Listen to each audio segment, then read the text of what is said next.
Eu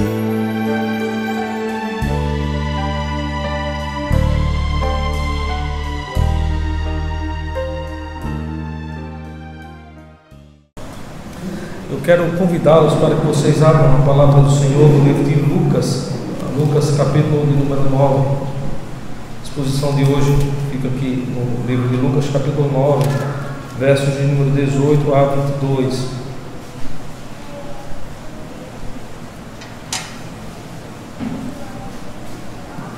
Lucas, capítulo 9, verso de número 18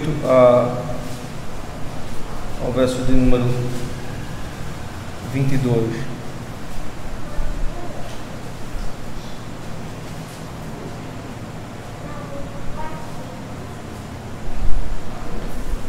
Irmãos, diz assim a palavra do Senhor: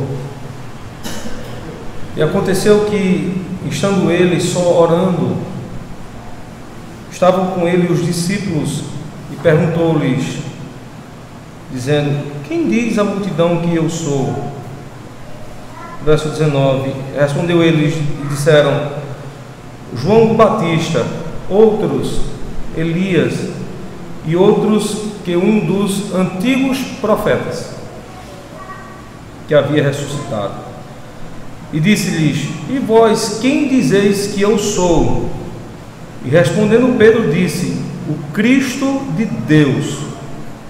E admoestando-os, mandou que a ninguém referissem isso, dizendo: é necessário que o Filho do Homem padeça muitas coisas, e seja rejeitado dos anciãos, e pelos principais sacerdotes, e dos escribas, e seja morto, e ressuscite ao terceiro dia. Irmãos, a pregação de hoje ficará sobre dois pontos muito comuns que nós tentaremos responder à luz da palavra de Deus. Primeiramente, nós veremos através de duas perguntas, esse é o primeiro ponto, através de duas perguntas, quem primeiramente o mundo afirma que Cristo é. Essa é a primeira pergunta de Cristo no texto. A segunda pergunta ele faz aos discípulos. Aqui nós temos uma representação da igreja, os apóstolos. Então, quem a igreja diz que Cristo é? O segundo ponto da mensagem, e percebam, o segundo ponto da mensagem está apenas num verso, que é no verso número 22. Nós vamos ver aqui no texto sagrado, no texto bíblico, qual o benefício que gozamos de participarmos entre o povo de Deus, ou participarmos com o povo de Deus acerca dos benefícios do Evangelho, dos benefícios da graça. Irmãos, antes de ir diretamente aqui para o texto, eu gostaria de trazer para vocês uma breve introdução acerca do que realmente o texto nos mostra. Primeiramente, o texto aqui está nos dizendo que essa pregação que Jesus Cristo faz, ou esse ensinamento que Jesus Cristo dá, ele está prestes a ir a Jerusalém, onde será morto, onde será sepultado, e também o local de onde ele ascenderá, ele ressuscitará.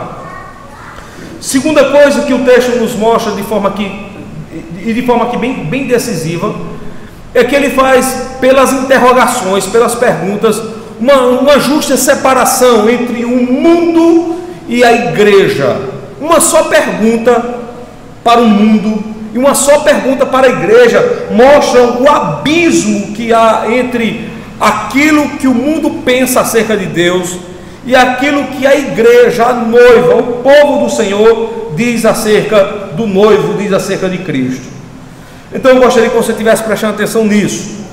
Segunda coisa é que esse texto é um texto que faz muitos paralelos com muitas partes da Escritura, e portanto o texto requer, de certa forma, que você tenha uma certa intimidade com o restante do texto bíblico, visto que esse texto aqui, ele faz ramificação, ou ele faz ligações com outros textos da palavra de Deus, algo que por sinal é muito natural dentro da palavra do Senhor. A própria palavra de Deus fazer, portanto, ligações com outras partes da Escritura. Os nossos símbolos de fé, portanto, até sobre isso nos advertem, ou nos dizem, nos ensinam, de que a Escritura Sagrada de fato só tem uma única mensagem. A sua mensagem é central. Toda ela tenta revelar para nós, para os filhos do Senhor, quem de fato é Cristo. É como se um pai tomasse uma senhora belíssima e, conversando com essa senhora, tentasse a essa senhora e de maneira exitosa mostrar para ela quem de fato é seu filho.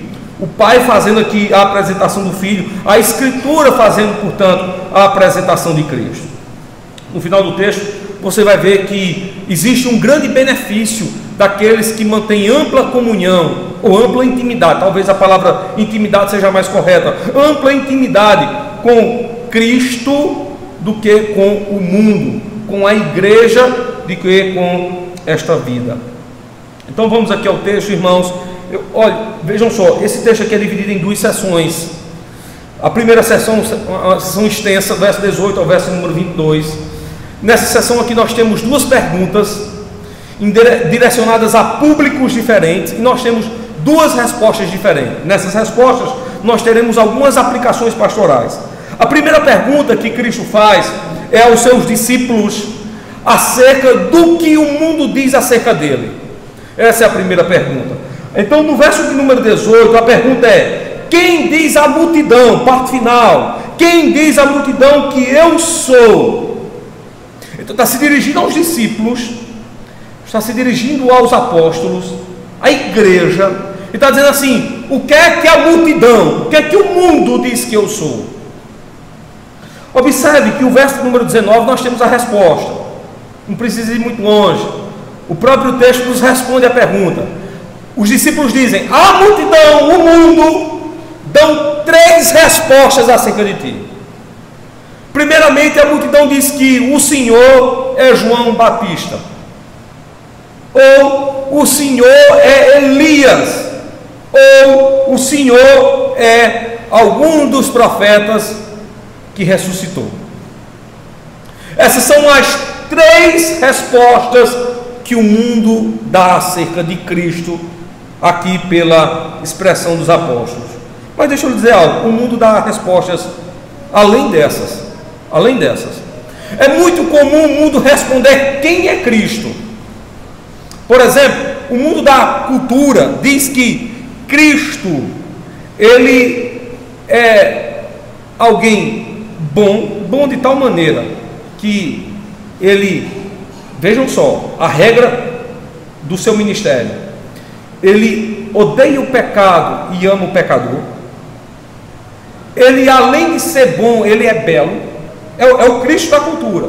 Por exemplo, se você tem imagens que representam Cristo estampadas em quadros ou colocadas esculpidas sobre algum tipo de madeira, algum tipo de metal, ou até mesmo no gesso, o Cristo da cultura, ele é pálido, né? Branco, loiro, cabelos longos, loiros, o rosto afilado, a barba bem posta e olhos esmeraldados, né? Você não sabe definir se é verde ou se é azul. Olhos esmeraldados. Isso é o Cristo da cultura. Não muito diferente daquele Cristo que foi pintado num filme chamado A Paixão de Cristo, cujo autor era um dos principais personagens de Hollywood. Seu nome é Mel Gibson. Há um tempo atrás eu tive a oportunidade de assistir esse filme e, sinceramente, irmãos, o que esse filme me trouxe de desgosto não está escrito no gibi.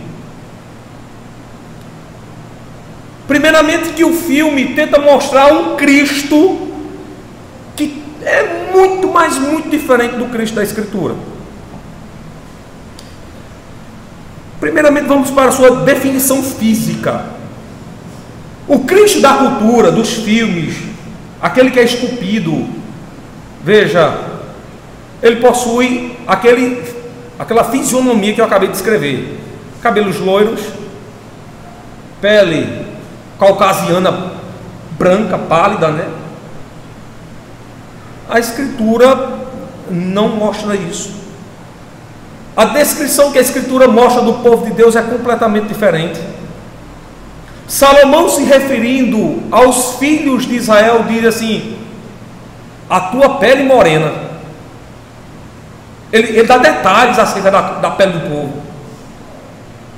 Segundo, Isaías descreve, o profeta Isaías descreve por 2 vezes acerca de Cristo. A primeira descrição que ele dá é de um Cristo juvenil, a segunda descrição que ele dá é do Cristo que é levado, por exemplo, à morte, ao Cristo que estava sendo colocado no madeiro, na cruz. A primeira descrição do Cristo juvenil, ele diz assim: olhando para ele, nenhum traço de beleza ou formosura víamos nele. Quando ele descreve o Cristo que está sendo levado ao Gólgota, ele diz que a sua beleza lhe fugia do corpo, ou a sua beleza lhe fugia da aparência.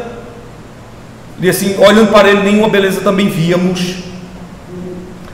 A descrição que o texto dá de Cristo, portanto, não compete com a descrição que é dada pela cultura. Segunda coisa, irmãos, nos padrões morais, a descrição também é completamente abissal. Existe um abismo entre o Cristo da cultura e o Cristo da Escritura. O Cristo da cultura tem como filosofia e padrão de ministério o seguinte: odiar o pecado e amar o pecador. E é incrível como muitos crentes ainda acreditam nisso, né? Que Cristo, veja, ele odeia o pecado, no entanto ele tem prazer, ele tem amor pelo pecador. Olha, não é essa a definição que nós encontramos na palavra de Deus. Não é essa a definição. A definição que nós encontramos aqui na palavra de Deus, no Salmo de número 5, é essa aqui que eu passarei a ler para vocês, verso de número 4, diz assim: porque tu, apontando para o Messias, o Deus que viria a ser encarnado, o Cristo, porque tu não és um Deus que tenha prazer na iniquidade. A palavra iniquidade aí pode ser traduzida por pecado.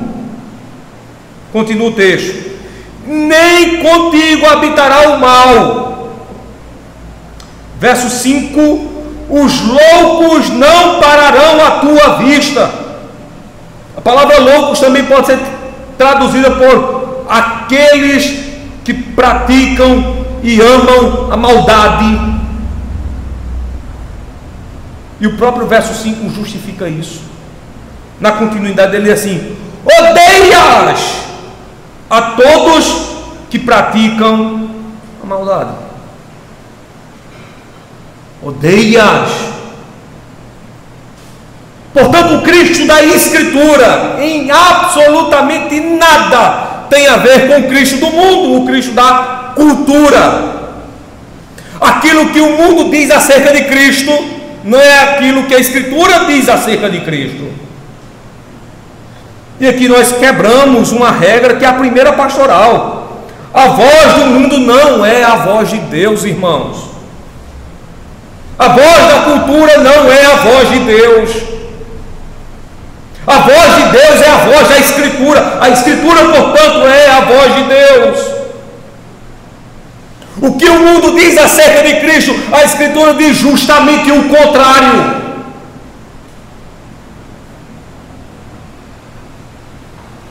Terceiro, o Cristo do mundo em nada compete com o Cristo das Escrituras em termos de salvação. O mundo é universalista na sua crença. Talvez você já tenha ouvido essa palavra, mas tenha dificuldade no entendimento dela, né? Universalista no sentido de que Deus, no fim de tudo, irá salvar a todos. Não é isso que a Bíblia ensina, irmão. A Bíblia ensina que há 2 caminhos eternos, céu e inferno, e que para ambos, céu e inferno, marcham um grande volume de pessoas. Em padrões comportamentais, o Cristo do mundo também não é o Cristo da Escritura. Em outras palavras, há também um abismo colossal em padrões comportamentais do Cristo da Escritura para o Cristo do mundo. No mês de outubro, na parada LGBT, um jovem foi parado porque carregava uma bandeira que dizia assim: Deus ama todos os homens. E o repórter, portanto, perguntando para aquele rapaz, ele disse: o que você está fazendo aqui? De qual movimento você participa? Aquele rapaz disse: eu sou evangélico. Eu sou evangélico. Então o repórter pergunta para ele: mas você aqui num evento que parece ser incompatível? Ele diz: mas não é incompatível. Mas não é incompatível, porque Cristo ama todos os homens. Deus ama a todos.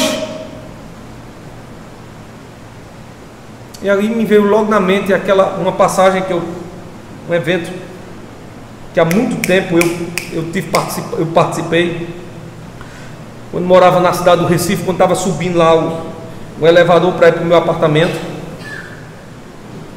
Uma senhora que morava no mesmo andar que o meu, evangélica, de uma igreja tradicional aqui no Brasil, e o rapaz que morava no setor acima, que era homossexual assumido mesmo, se comportava como um homossexual, se maquiava e se trajava, aparentava ser de fato um homossexual, também pegou o elevador. Então estava eu, na época não era seminarista, estava uma senhora evangélica e estava um homossexual. Nós três nos conhecíamos, e ela, na tentativa de evangelizar aquele rapaz, entregou para ele um folheto bíblico que dizia assim: olha, eu quero lhe lembrar, ela dizendo para ele que Cristo vai mudar a sua vida porque Cristo lhe ama. E ele respeitosamente pegou aquele folheto e disse assim: se Cristo me ama, Ele vai me aceitar do jeito que eu sou. Fique com o seu folheto, que eu fico com a minha vida. Chegou lá no andar onde a gente parava. O meu andar era o 5º andar, o andar dele era o 6º. O elevador parou, abriu-se as portas, saiu eu e a senhora, e ele subiu para o andar dele. Ela olhou para mim e disse: você viu aquilo ali? Eu disse: vi. Você viu aquilo ali? O que foi que ele fez? Ele rejeitou a palavra de Deus. O que é que você acha disso? Eu disse: eu acho certo. Ela disse: mas você não é crente? Eu disse: eu sou crente, mas eu acho certo. O que ele fez foi certo. Mas como assim? Eu disse: o que foi que a senhora disse para ele?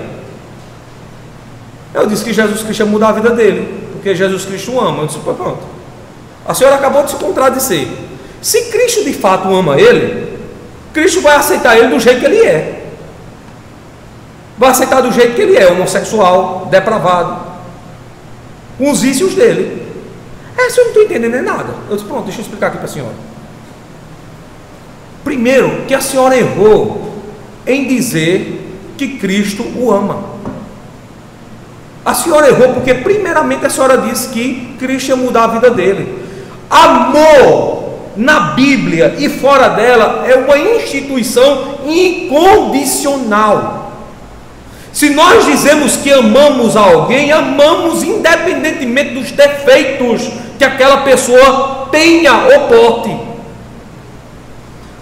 A senhora disse que Deus o amava, não foi? Eles foi. Pois ponto, se realmente Deus o ama, como a senhora está dizendo, Deus vai aceitar ele do jeito que ele está. Assim é assim. Eu disse: não, não é assim não. A senhora errou em ter dito que Deus o amava, porque Deus não o ama. Ela disse: mas a Bíblia não diz que Deus rejeita o pecado e ama o pecador? Eu disse: não tem esse encanto nenhum na Bíblia. Não tem esse encanto algum da Bíblia. A Bíblia diz que Deus tanto odeia o pecado como odeia o pecador. O povo a quem Deus ama é o povo arrependido, que Cristo o iluminou e o salvou, e juntando fez a sua igreja. Este é o povo a quem Deus ama. Portanto, irmãos, há um abismo entre o Cristo da cultura, em termos comportamentais, e o Cristo da Escritura. Uma coisa é o Cristo do mundo, belo, elegante, esbelto, do que o Cristo da Escritura. Mas um padrão, irmãos, um padrão moral, existe também um abismo entre o Cristo da cultura e o Cristo da Escritura. Há 12 anos atrás foi lançado um best-seller no mundo. O nome do best-seller é O Código da Vinci. Talvez você também nunca tenha ouvido falar nisso, né? O Código da Vinci é um livro de um escritor norte-americano, seu nome é Dan Brown. Nesse livro, Dan Brown dizia que em determinado momento Cristo se apaixonou por Maria Madalena, de tal forma que teve um romance com ela. Daí veio o Santo Graal. Cristo engravidou Maria Madalena, Maria Madalena teve uma filha, e essa filha era de Jesus. Isso segundo especulações do autor Dan Brown, autor de ficção. No filme de Mel Gibson, há um momento em que Jesus Cristo não se relaciona intimamente, mas se apaixona por Maria Madalena. Alguém pode dizer assim: existe algum problema nisso? E é pecado se apaixonar? É pecado se apaixonar. É pecado se apaixonar se você já tiver um compromisso com alguém. Se você já tem um compromisso com alguém, se você se apaixona, é pecado. Mas vocês podem me interrogar dizendo o seguinte: e com quem Cristo mantém comportamento? Ou com quem Cristo mantém relacionamento? Com quem Cristo mantém intimidade? A Escritura diz que Cristo tem uma mulher, que ele tem uma dona, alguém que é a mina preciosa dos seus olhos, cuja sua paixão é exclusiva para ela. O nome dela é Igreja, que é a noiva do Cordeiro. Portanto, Cristo tendo relacionamento íntimo com a sua igreja, que é a sua noiva, ele nunca poderia ter sido apaixonado por Maria Madalena, com o risco de cometer adultério, mesmo não mantendo relação sexual, porque o próprio Cristo ensinou que o ato do adultério não se dá apenas quando se consuma na carne, mas na cobiça dos olhos. O Cristo da cultura, portanto, tem um abismo para o Cristo da Escritura. Perceba que quando a multidão tentou responder quem era Cristo, errou na primeira quando disse: é João Batista. Não era. A Escritura mostra que existem dois personagens distintos: João Batista, filho de Isabel e Zacarias; Jesus Cristo, filho de Maria com José, no sentido de obra e graça. Segundo, irmãos, eles disseram que Cristo era Elias. Ora, a Escritura aponta que era João Batista que tinha um ministério semelhante ao ministério de Elias, mas que também não era Elias. Não era Elias porque o texto sagrado mostra-nos claramente que Cristo era aquele profeta, o grande profeta, pré-ordenado no livro de Deuteronômio, que viria, que seria maior do que Moisés. Terceira resposta, quando ele diz assim: é um dos antigos profetas que ressuscitou. Também não poderia ser, porque nesse caso aqui não seria um dos antigos profetas, não seria uma ressurreição, mas seria uma reencarnação, ao que doutrinariamente a Escritura prega e expõe o oposto. Portanto, todas as vezes que o mundo tenta se chegar a Cristo, pela sua imaginação e pelos seus esforços, literalmente comete um erro. Literalmente comete um erro. Por fim, irmãos, Cristo não pode ser representado na arte, porque a Escritura diz que nós não devemos fazer nenhum tipo de imagem. Segundo mandamento: não farás para ti imagem. Nós não podemos fazer nenhum tipo de imagem que represente um dos personagens da divindade ou da Trindade. É por isso que o Cristo da cultura é bem inferior ao Cristo da Escritura. Todas as tentativas que o mundo tenta responder acerca de Cristo dará em erro. Vocês percebam, a mesma pergunta é feita para os discípulos. A mesma pergunta é feita para a noiva. A pergunta é, verso 20: e vós, quem dizeis que eu sou? Verso 20, nós temos a resposta. Pedro, tomando a palavra, diz o seguinte: o Cristo, o Filho, o enviado, o ungido de Deus. Por que é que somente a igreja, escute, por que é que somente a igreja sabe quem é Cristo? Por que é que o mundo não sabe quem é Cristo? E por que é que o mundo, todas as vezes que tenta responder quem é Cristo, sempre vai errar? A resposta, irmãos, para esse segredo, ou para esse mistério, que diante dos nossos olhos é revelado, está justamente no verso 21. Porque logo depois da resposta de Pedro, escute, logo depois da resposta de Pedro, a ordem de Jesus a eles é que a ninguém eles referissem isso. A ninguém se conte isso. Percebeu aqui o elo de intimidade que há entre Cristo e a igreja? Vocês perceberam a distância que ele mantém do mundo? Ele está dizendo assim: vocês sabem disso, portanto não falem disso a ninguém, que o mundo não saiba. Quais consequências do mundo não saber que Cristo realmente é o Cristo? A primeira delas é que se o mundo não sabe que Jesus é o Cristo, portanto o mundo não pode gozar de salvação. E aqui nós temos mais um abismo da salvação. O mundo se engana pensando que todos os caminhos levam a Deus. Basta apenas o homem ser bom. Na teologia que o mundo prega, as boas obras cooperam para a salvação. Quem é bom para o mundo é aqueles que praticam boas obras, porque ao final de contas, todos os caminhos que antigamente levavam a Roma, o levarão a Deus. Deixa eu lhe dizer, isso é um tremendo engano. Isso é um tremendo engano. E eis o motivo pelo qual Cristo disse: não conteis a ninguém. Porque a intimidade de Cristo, entenda, a intimidade de Cristo não está com o mundo. E aqui eu gostaria de lembrar de um meme. Meme são aquelas figuras que passeiam pela mídia, que geralmente representam de forma jocosa uma situação, de forma engraçada uma situação. E há uns dias aí atrás, nem lembro quando, eu estava lá no Facebook e tem uma imagem, acho que vocês já viram, que ela aparenta ser jocosa.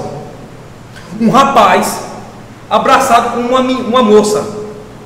Então o rapaz está de frente para ela está abraçada com o rapaz, e a mão que abraça aperta a mão de outro rapaz. Veja, ela está abraçada aqui com o rapaz, e a sua mão que abraça, o braço que abraça, a mão está apertando a mão de outro rapaz. A transmissão da mensagem do meme diz o seguinte: que enquanto o rapaz iludido ama a sua namorada de forma sagaz o trai pelas costas, ainda que na sua presença.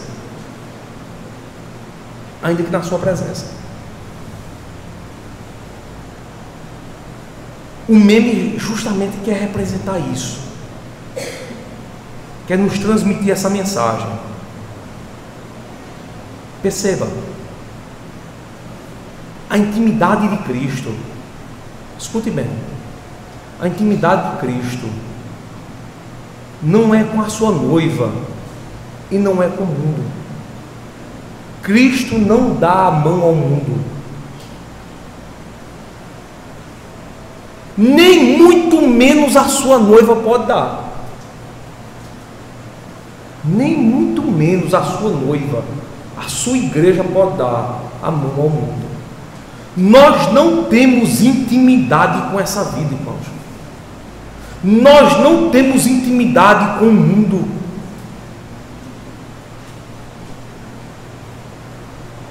Eu já falei aqui algumas vezes, expondo ali a carta de 1 João, por exemplo, que, veja, Cristo cansou de ensinar para a igreja. Veja, aquele que ama o mundo, o amor do Pai não está nele. Com quem a igreja mantém intimidade?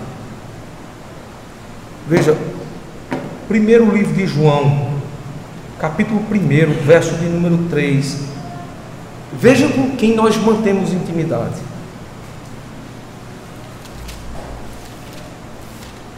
Olha o que é que o texto diz. Escute só. O que vimos e ouvimos, isso vos anunciamos, para que também tenhais comunhão, intimidade conosco, por cuja causa, e a nossa comunhão é com o Pai e com o seu Filho, Jesus Cristo. Veja com quem a Escritura nos ensina que devemos ter comunhão. Você perceba que participar da igreja, você está participando juntamente daquela noiva que mantém íntimo relacionamento com ela, com o noivo que é Cristo. Veja, o único caminho que nos leva ao dono, grande juiz do casamento, é Cristo. A nossa comunhão é com Cristo. E é impressionante, irmãos, como nós temos visto em nossos dias, milhares e milhares de crentes que tentam manter comunhão com o mundo. A proximidade é tão grande do mundo que, olhando para essas pessoas, nós vemos mais o mundo do que a Cristo. Elas exprimem, elas demonstram, elas revelam mais contato com o mundo do que contato com Deus. A pergunta seria: quais consequências nós temos de manter uma vida dupla, de intimidade com Deus e intimidade com o mundo? Quais seriam as consequências? Quer ver? Abra sua Bíblia aí, no livro de Apocalipse, capítulo de número 3.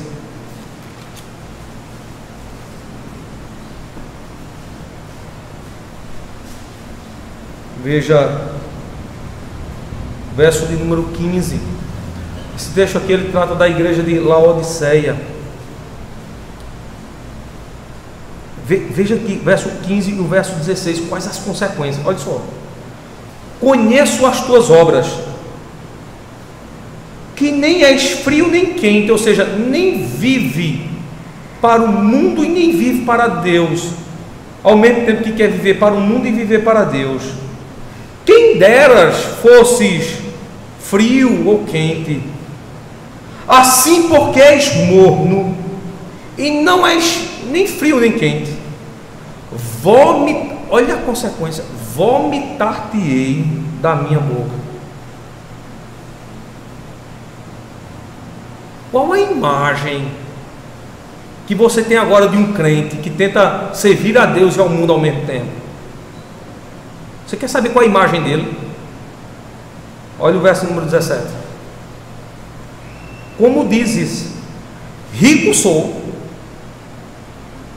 e estou enriquecido, de nada tenho falta, tenho a Deus e tenho o mundo, e não sabe que és o quê? Vamos lá: desgraçado, miserável, pobre, cego, nu. Que uma imagem pior do que essa? Escute só, para você não esquecer: desgraçado, miserável, pobre, cego e nu. Essa é a imagem daquele que quer viver para Cristo e para o mundo no mesmo tempo. Desgraçado, miserável, pobre, cego e nu. E qual é a consequência?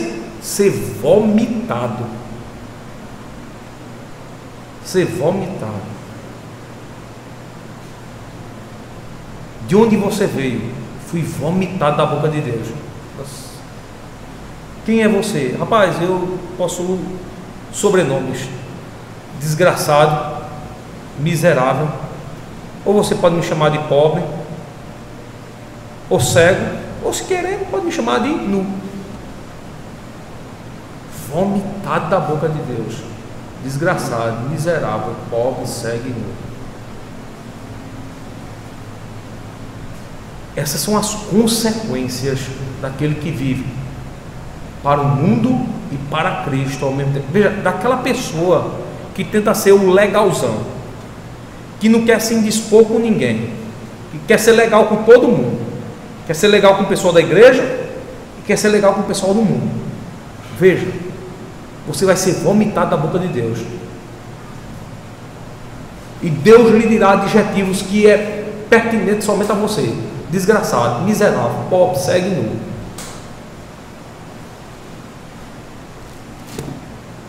Quais benefícios nós temos de ter íntima comunhão com Cristo? Veja, se você observar aí Lucas capítulo 9, veja, Lucas mostra aqui para nós os benefícios daqueles que mantêm íntima comunhão com Cristo. Olha só, o verso de número 1, quando ele diz assim: admoestando-os, mandou que a ninguém se referisse a isso. Ele agora fala de sua intimidade que ele mantém com aquele povo.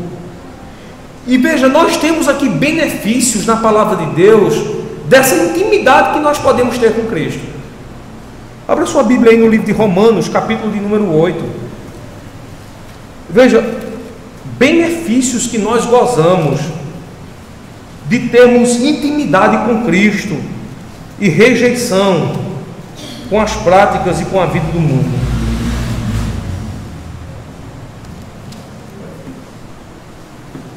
Romanos capítulo 8, verso número 16 e o verso de número 17, ele diz assim: o próprio Espírito testifica com o nosso Espírito que somos filhos de Deus. E se nós somos filhos, somos logo herdeiros também. Agora vejam só, verdadeiramente herdeiros de Deus e co-herdeiros de Cristo. Aí ele explica isso: se é certo que com ele padecemos, porque somos herdeiros, mas que como co-herdeiros, para que também com ele sejamos glorificados. O sentido do texto é: as riquezas de Cristo passam a ser as nossas riquezas. Os benefícios de Cristo eu passo, portanto, a gozar deles. Esse é o benefício de mantermos íntima comunhão com Cristo. Por fim, irmãos, o texto, Lucas capítulo número 9, observem aí o verso número 22, como ele encerra agora a segunda parte do texto. No verso número 22, ele agora põe um outro assunto. O outro assunto é que ele vai dar uma outra notícia. Na primeira notícia ele diz assim: vocês sabem quem eu sou e mantêm íntima comunhão comigo. Agora eu vou lhe contar uma segunda notícia. A segunda notícia que ele conta é que ele vai morrer. Lucas 9, verso de número 22, o texto diz assim: dizendo: é necessário que o Filho do Homem padeça muitas coisas, seja rejeitado dos anciãos e pelos principais sacerdotes e dos escribas, aí o resultado disso, e seja morto. No entanto, ressuscite ao terceiro dia. Veja só, agora ele chama a sua noiva, chama os seus discípulos e diz assim: e eu vou dar para vocês uma segunda notícia agora. já que vocês sabem que eu sou o Cristo, o enviado de Deus, saibam também que eu vou padecer, morrer e ressuscitar ao terceiro dia. Quais os benefícios que nós trazemos para as nossas vidas ao sabermos dessa tríplice notícia? Que ele vai padecer, vai morrer e vai ressuscitar. Veja, irmãos, novamente mostra comunhão que ele tem com a sua noiva, intimidade, mas a notícia ainda é maior agora. Ele está dizendo o seguinte: ele vai padecer, ele vai quitar o débito. Você é minha noiva, mas aquele débito que você tinha com Deus por causa dos seus pecados, veja, eu vou quitá-lo, eu vou padecer e vou morrer, e vou lhe dar uma ótima notícia: vou ressuscitar o terceiro dia, eu vou garantir para você vida eterna. Então, minha noiva, a sua dívida está paga, será paga. Veja, e como prêmio disso, é que você agora vai receber vida eterna.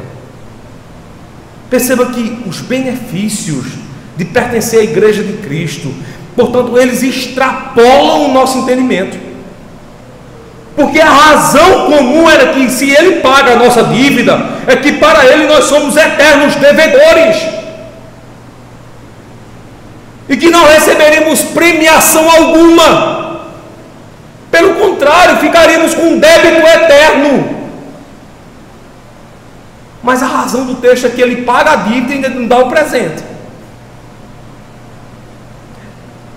Escute só, é como se o dono da loja, que você faz suas compras, identificasse lá que você tivesse um débito de 10 mil na loja, chegasse para você e dissesse assim: eu quero lhe dar uma notícia, você tem um débito lá na minha loja de 10 mil reais, mas eu ainda tenho duas outras notícias para lhe dar.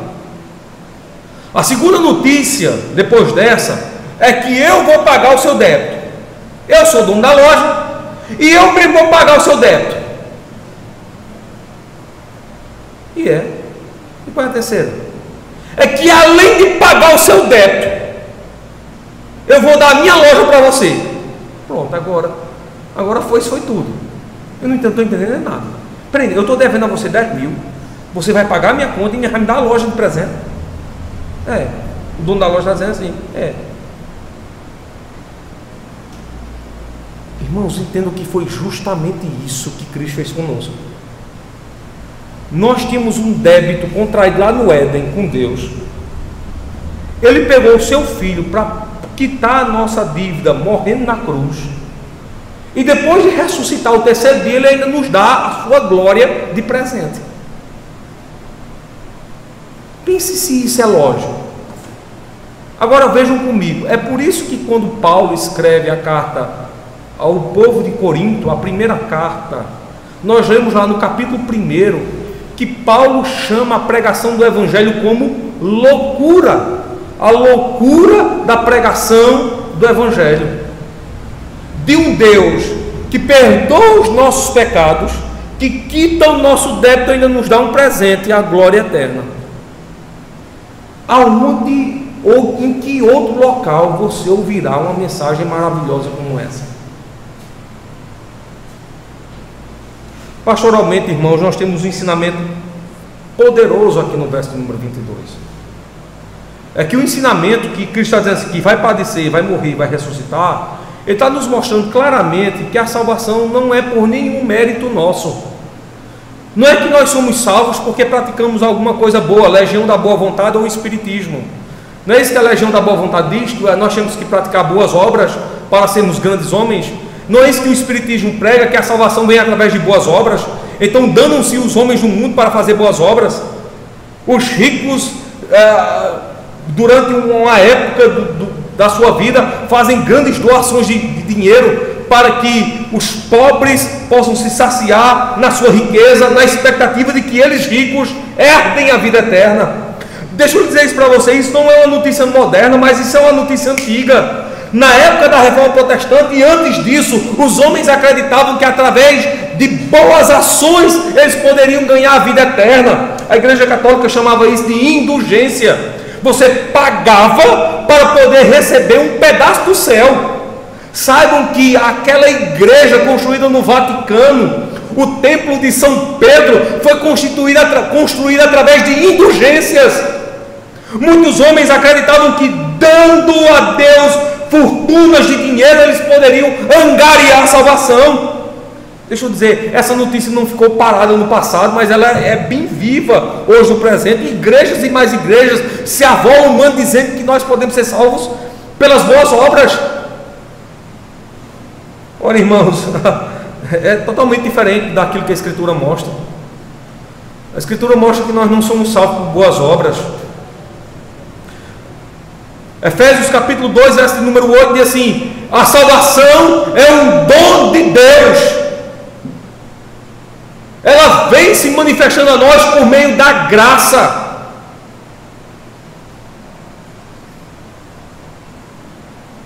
Nós fazemos boas obras não para achar a salvação. Nós fazemos boas obras como cristãos porque somos salvos. E aquelas boas obras que fazemos, até elas são determinadas pelas Escrituras. Como certa vez um camarada chegou para mim e disse assim: pastor, deixa eu lhe dar uma boa notícia. Eu disse: diga aí, rapaz. Olha, tem aquele prêmio que estava sendo sorteado. Eu sei, eu ganhei. Deixa eu lhe dar eu fiz uma boa obra. Eu disse: qual foi? O prêmio que eu ganhei, eu dividi com os pobres. Viu aí a minha boa obra? Vi não. Mas como assim? Eu dividi com os pobres? Irmão, deixa eu dizer um negócio aqui a você. Quando você fez isso, o que é que os pobres disseram? Eles disseram que é uma pessoa muito boa. Pronto, você acabou de receber o galardão deles. Já deixou de ser uma boa obra. Passou a ser algo que lhe engrandece.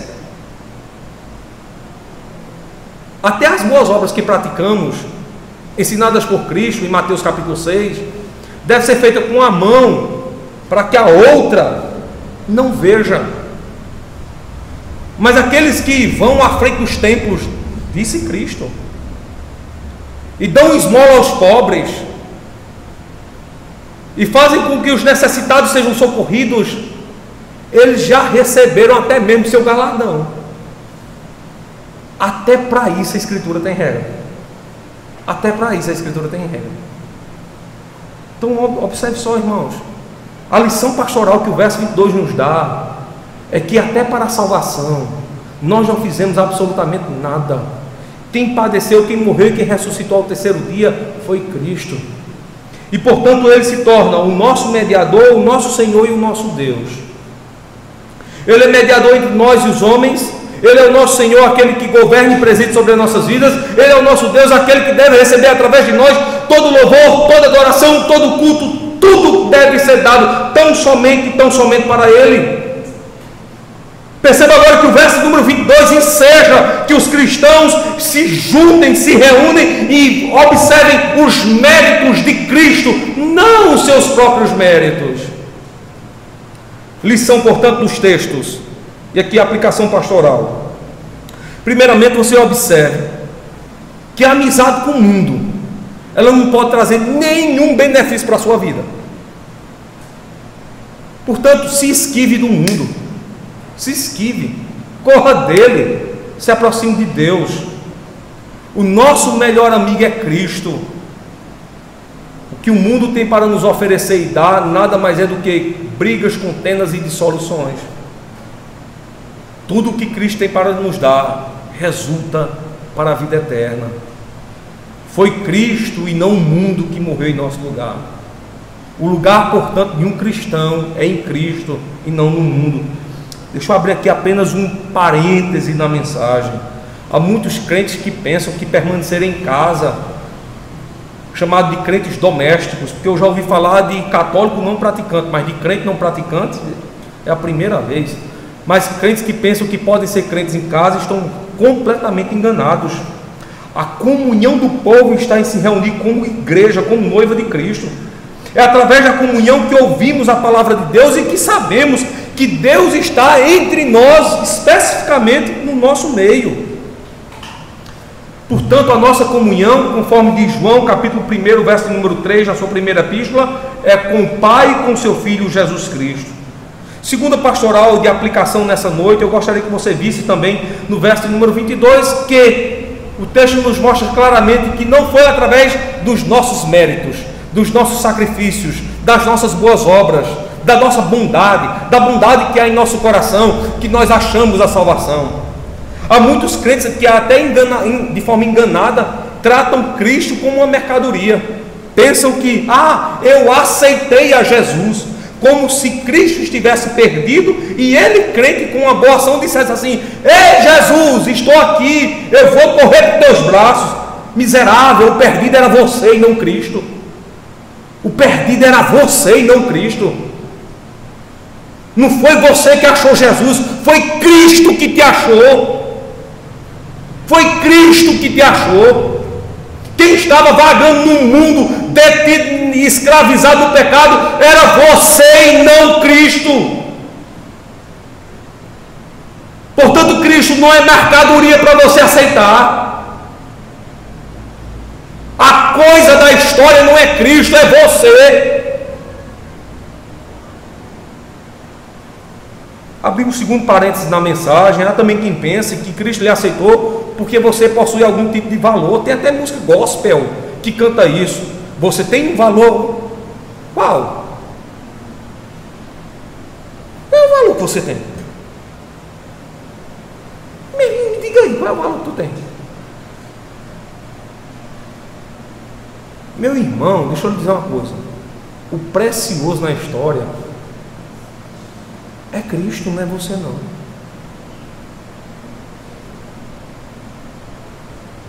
Tem crente que pensa que é a última rapadura do pote.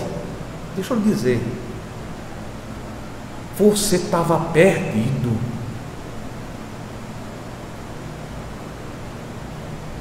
O seu destino era o inferno.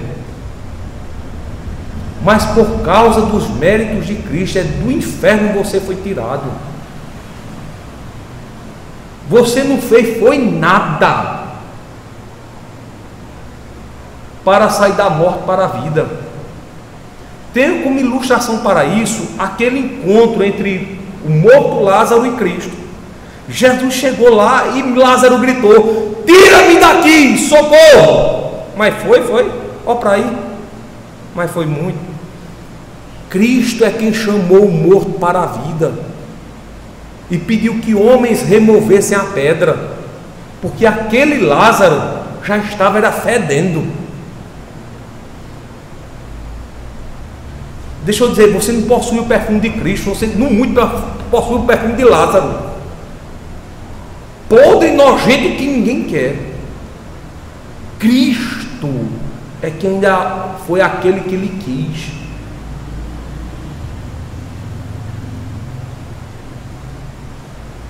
Eu falo isso, irmãos, porque, veja, de forma até, dentro de parênteses aqui dentro da mensagem, há muitos irmãos pedantes.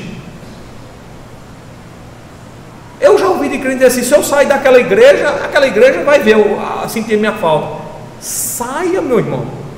Veja, a importância sua aqui não é reverenciar pastor e nem nenhum outro membro, é reverenciar Cristo. Quem perde não é Cristo, é você. Veja, Cristo não precisa de você, o contrário é verdadeiro, é você, sou eu, somos nós que precisamos de Cristo. Sem Cristo nós não passamos de homens miseráveis. Então aquela fagulha de orgulho que provavelmente habita em seu coração, que ela seja morta, enterrada, sepultada, esquecida, jogada no mar do esquecimento, dentro de um baú. Sua vida sem Cristo não tem valor algum. Escute bem, sua vida sem Cristo não tem valor algum, ainda que você possua toda a riqueza dessa vida. Sua vida sem Cristo não tem valor algum. Os méritos que te salvaram não foram os teus méritos, mas foram os méritos da cruz. E aqui encerro a pastoral. Efésios capítulo 2 nos mostra claramente essa verdade. O texto sagrado diz o seguinte: 2:8: porque pela graça sois salvos por meio da fé, e isto não vem de vós, é dom de Deus. Verso 9: não vem das obras, para que ninguém se glorie, porque somos feitura sua. O sua aqui refere ao sujeito do texto, que é Cristo, criados em Cristo Jesus para suas boas obras, as quais Deus preparou, e aqui o preparou antecipadamente, para que andássemos nelas. Então saiba dessa verdade e escravize seu coração perante a cruz de Cristo, e ainda hoje acabe com sua amizade com o mundo e se aproxime do Senhor. Foi Ele e não ninguém lá fora que morreu por você na cruz. O Senhor te abençoe agora e para sempre. Amém. Irmãos, vamos ficar de pé nesse instante. Nós vamos orar pela palavra, e eu gostaria também que nessa noite nós orássemos por Raíssa. Logo depois da oração, antes da bênção apostólica, nós faremos aqui algumas perguntas para a Raíssa. Eu vou chamá-la depois aqui à frente, e dependendo das respostas que Raíssa vai dar, nós a receberemos no meio da igreja como nossa irmã, membro comungante. Raíssa é membro não comungante, ela já foi batizada aqui. Eu fiz o batismo dela. Eu fiz o teu batismo, mas foi o pastor Silvio, desculpa. Eu fiz o batismo de quem aqui? De Laís, de Renata. Foi de Laís que eu fiz o batismo? De Maria Rita, de quem mais? De um bocadinho aqui. Bom, Raíssa já foi batizada no Santo Evangelho, né, e já recebeu o batismo de forma biblicamente bem administrada, né? Um pastor administrou o batismo sobre ela, invocou o nome da Trindade Santa, Pai, Filho e Espírito Santo, aspergiu água sobre ela, e ela está devidamente batizada. No entanto, Raíssa ainda não publicou a fé e, portanto, não é membro comungante. Ela é membro não comungante. Depois da publicação de fé dela, Raíssa passa a integrar o rol de membros da igreja presbiteriana aqui em Salgado, de membro comungante, passando, portanto, a fazer parte e ter direitos e obrigações aqui na igreja, bem como tomar assento na mesa do Senhor para tomar do pão e do vinho. Vamos orar por ela, pedir a bênção do Senhor sobre sua vida. Em seguida nós dirigiremos as perguntas institucionais para recebê-la como membro aqui na nossa igreja. Pai bendito e santo, nós oramos ao Senhor e o fazemos agradecidos pelos méritos de Cristo Jesus, o nosso Senhor. Pedimos, ó Deus, que perdoe-nos os pecados, que nos dê da tua graça, que possamos ser recebidos pelo teu Espírito Santo para sermos ensinados e admoestados sempre na tua palavra. Nos dá, portanto, ó Deus, uma semana em que possamos gozar da tua plena paz, fazendo com que o nosso coração e a nossa vida repousem em ti. Ensina-nos sempre pelos caminhos e sendas e veredas da tua justiça. A tua palavra sendo verdadeira, isso traz conforto ao nosso coração, porque sabemos o que nos aguarda pelos méritos do Senhor. Pai bendito e santo, abençoa os teus servos, abençoa a nossa irmã Raíssa, que publicará a fé e será recebido no rol de membros da tua igreja. No nome de Jesus, oramos e oramos agradecidos, agora e para sempre. Amém.